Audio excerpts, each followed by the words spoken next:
Welcome back to You Asked For It. For those of you here for the first time, You Asked For It is my weekly segment where I get inquiries and questions from my social media friends and followers about situations that they may be going through. And this week we're addressing not just one inquiry, but it's an inquiry I get all the time about the use of walking tools and walking collars, particularly pinch collars, prong collars, and in the case of this video, the Starmark collar.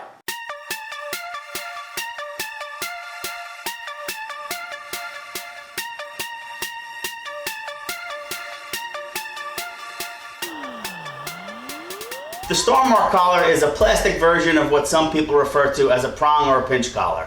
And in a minute, I'm going to show you exactly how it's used, how you put it on, how you take it off, the safety loop that also comes with any new collar. And I'll also offer some tidbits on how and when I use the Starmark collar. So these are the two components of the Starmark training collar, which I use primarily for walking. This part is the primary collar, and this one is the secondary backup collar that's basically a safety loop. I'll show you how to put it on a dog in a minute, but for the purpose of this video, I just wanted to show you how you would put it onto a dog and how it connects to the leash. So first, you would slide the backup safety collar on first. So let's assume that my hand is the dog, and this is the dog's body, and then my elbow would be his tail. So the safety loop would go on first. And that's kind of how it goes on, like that. And then the primary collar, and we'll talk about sizing and fitting it in a minute, but the primary collar would then go on after the secondary collar is on, and it would go around the dog's neck. So this is how they would wind up looking when it's on the dog. All right, and as you can see, the backup collar, it's so long it will not interfere with the primary collar's function. And all of the instructions obviously are on the package, and the Starmark website also has an instructional overview video as well. As far as sizing goes, it's pretty simple to size these. You want to make sure it's fitted properly, and obviously just like any other training collar, the appropriate fitting is really important for the function of the collar. So if you need to remove links to make sure that this is fitted properly on a particular dog, the way you go about it is, I tell people all the time, the way the links work, when they're flat like this, it's locked in place and they're not going to come apart. So the only way to get these apart is to get them on an angle. I tell people like a letter A, and you're going to do a twisting lifting motion to disconnect the links from one another. So basically here it's locked, here it would be unlocked, and I would just twist and lift like that. And hopefully I can bring this up close and you can see there's little notches in there. Hopefully that focuses in there. See the little notches in there? And then this side has pins.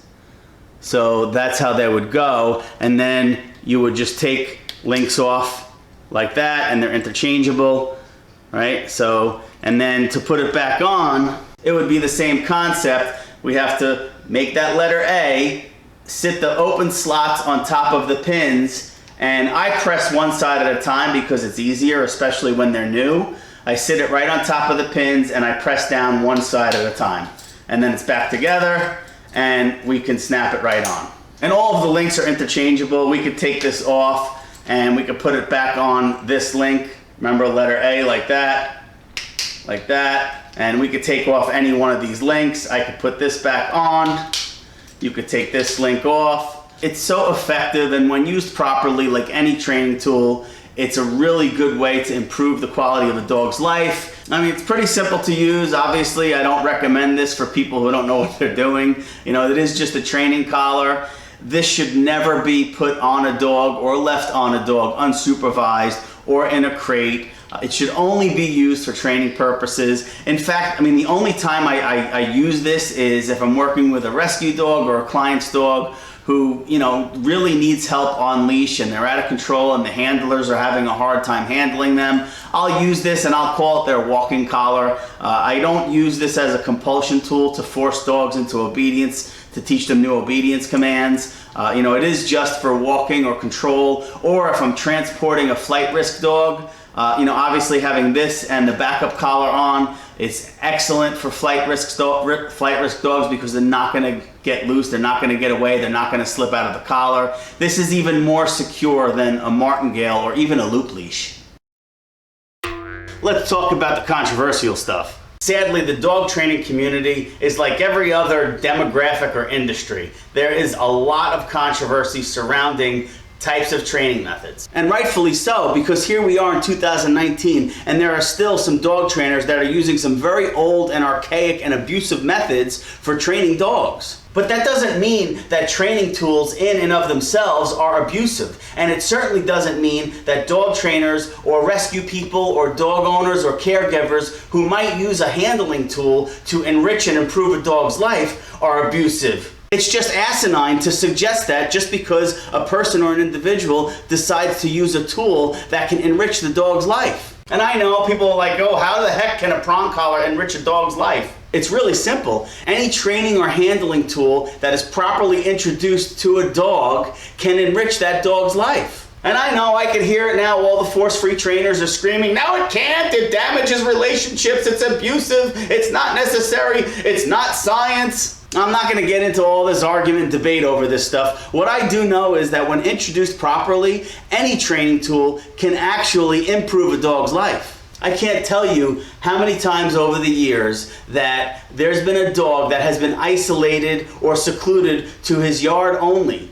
Dog never got walked because they couldn't handle the dog, the owners, right? So the dog was just a yard dog. And hey, some dogs, they do very well just being yard dogs, but the fact of the matter is, and this is where I think all dog trainers can agree, dogs are happier, dogs are more balanced when they get out and about and they travel and they walk. And training tools do just that. I could properly introduce a Starmark collar to just about any dog, and that dog that has been isolated to her or his yard for years and years, all of a sudden, we can help dog owners get their dogs on daily walks. So a dog that once was never walked, and now all of a sudden, with a proper introduction over 5 or 10 minutes, can now be walked 2 and 3 times a day. That dog's life immediately improved. And hey, listen, I am not telling you to take the easier way out. That's not my suggestion here. But the fact of the matter is some people can't afford dog trainers, right? They can't afford certain protocols that go into doing a more longer term, softer approach to leash walking and leash etiquette. It happens. We can't be judgmental. It's our responsibility as dog professionals to do what's in the best interest of the dog to improve their quality of life. And if a type of harness or a gentle leader or a halty or a limited slip collar or a Starmark collar or a pinch collar can improve that dog's quality of life, then let's properly and humanely introduce this collar to the dog and get them walking. And don't get me started on how training tools or handling tools adversely impact your relationship with your dog. It just doesn't when it's done properly. I hear it all the time, and again, I'm not going to get into the debate because that's not the business I'm in. I'm not in the business of debating. So when someone says training tools adversely impact your relationship and breaks trust between owner, handler, and dog, it's just not accurate. Now, can training tools do that? Absolutely. Like I mentioned, misuse and abuse of any kind of training or handling tool can certainly impact trust. But it just doesn't. Either that, or I am the luckiest person in the world that I've been using training and handling tools for years, and I have great relationships with the dogs I work, and more importantly, the people I work with. So maybe I should start playing the lottery if I'm that lucky. Are training and handling tools for every dog or every person? No. Okay, I don't want to beat that dead horse. It's not. But where appropriate and when introduced properly, it can be a wonderful thing that can improve the dog's quality of life and the relationship with the dog and its owner. And everyone knows how I feel about relationship building and walking. There is no better way to establish, improve, and maintain a healthy relationship with your dog. Walking, traveling, getting that dog out to experience the world. And not stuck in a little yard for its entire life. But hey, don't take my word for it. Let's take a look at my dogs. Let them be the judge of the Starmark collar. Here's my dog Deuce as I present the Starmark collar to him. Clearly he's excited and happy to see the collar. He knows something good is about to happen.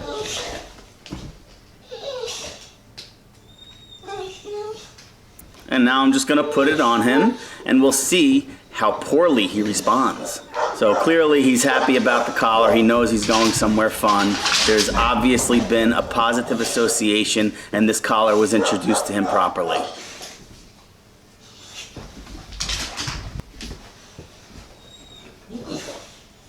I'll give him a couple of pops on the leash so you can see how distressed he gets when I give him a pop on the leash. Obviously, I'm being sarcastic.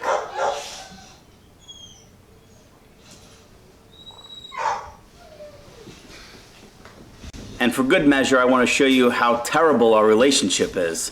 Obviously, he and I have a really good relationship. It's been built on trust and reciprocity, a lot of positive reinforcement, tons of positive association with just about everything in his life.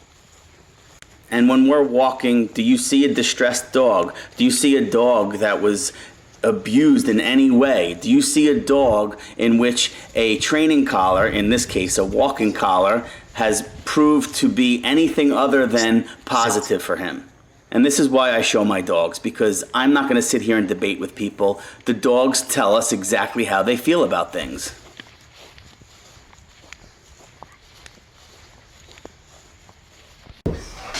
And this was after our walk. Clearly, Deuce had a horrible experience, and our trust has been greatly compromised.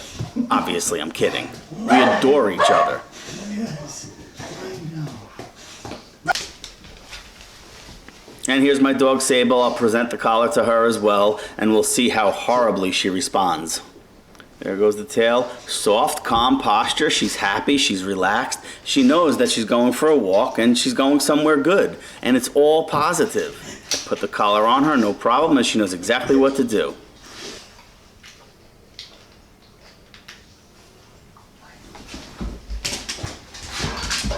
And even though she's excited and happy, she'll still sit to get leashed, and we go on our walk. Relaxed, tail wagging, soft and happy, relaxed posture. I mean, this tells us everything we need to know. And granted, training collars, handling tools can certainly be misused and abused. But when it's done properly, you can clearly see my dogs have not exhibited 1 ounce of stress. There hasn't been any trust issues, and clearly our relationship is strong. And I'll give a little pop here and there just to show what a little leash correction is.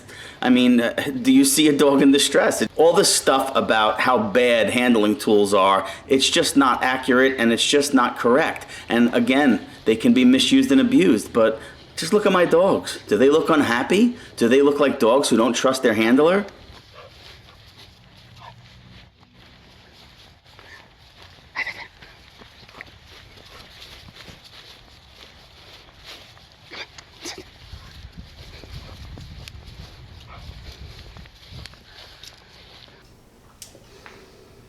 And yes, you better believe it that I'm going to put this collar on myself, and I'm going to correct myself as well, just so you can see firsthand, right? Yeah, maybe I'm a little kooky for wearing a collar, but so what? I've been called worse. So it's on me.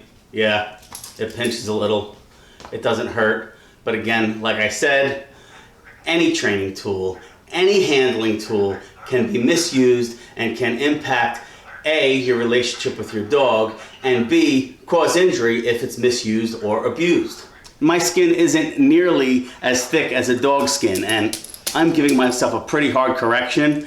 And I mean, you know, it pinches a little bit, it doesn't hurt. I mean, you know, I suspect that, like anything else, misused and abused. So many stories on the internet, we see horrible misuse and abuse, not just of pinch and prong collars, but all sorts of tools where collars are embedded in dogs' necks, harnesses are making underneath the dog's legs and, you know, and chest really raw and bleeding. I mean, all sorts of horrible misuse of handling tools. Just like I tell everyone, if you're going to use a handling tool, whether it's a pinch collar or a halty, a gentle leader, a harness, whatever the case may be, you have to be responsible with it, and you have to make sure that that particular tool is the right tool for that particular dog. I mean, let's simplify it. Not all dogs will perform for crunchy old dog biscuits. Sometimes we need to whip out the liver treats or a piece of cheese or some real meat. Same rule applies for dog owners, dog trainers, caregivers, whatever the case may be. We have to choose the tool that is most appropriate for an individual dog. Well, I finally got around to doing this. I'm glad I did. I look forward to the comments and the controversy that I'm sure will follow. You know, feel free to drop your comments below. But again, if you're going to just start an argument, I really don't want to hear it, because the fact of the matter is no matter how much people complain and yell and scream from the rooftops that training tools and handling tools are abusive at face value, it's just not true. Again, can they be? Absolutely. But when it's done properly and you can see the results of how the dogs respond to these tools, there's a positive association with these tools. They know they're going somewhere good. And I've always had great relationships with the dogs that I work with, okay? And the tools have nothing to do with breaking trust or anything like that. Honestly, there's only one argument that opponents of training tools make that is really valid. Opponents of training tools and handling tools, their biggest grievance is what takes them 3 or 4 weeks using cookies or jerky can take training tools 5 or 10 minutes to enrich a dog's life. And what we all agree on is that training tools and handling tools can absolutely be misused. And this, I will beat this dead horse. I don't care how many times you hear me say it. Misuse and abuse of training and handling tools is very real. It's out there. So if you are going to use a training tool or handling tool, or you're going to work with a trainer that uses these tools, trust your dog. That's the main thing. Trust your dog. Your dog will tell you how they feel about the process of introducing training or handling tools. Again, whether it's a Starmark collar, a gentle leader, a halty, a no-pull harness, I don't care what it is, right? We have to trust our dogs. We have to make sure that our dogs are being acclimated to the collars properly. And most importantly, right, we're improving their quality of life and our relationship with them. So if anyone's interested in learning more about dog care, dog health, or dog rescue, consider subscribing to my channel and make sure you click that bell so you get notified when I upload new content. So this is the collar that I'll be sending up for Tatum, and it will already be fitted for him. I'll make sure I include the extra links because I did size it for his neck, so you do have an extra link, and also the original packaging with the instructions on there as well. And again, you know, this is just a training collar for walking, or if you're putting him into new social situations and you just want a little added security and control, this would be a good collar to use. This should never be left on him unsupervised. It should not be left on him if he's in a crate. You know, and in fact, just refer to this as his walking collar. That's the only time it really should be on him. If he is in any kind of state of arousal or any kind of elevated state of mind, or even a little instigated, if you will, you don't want to overcorrect him with something like this.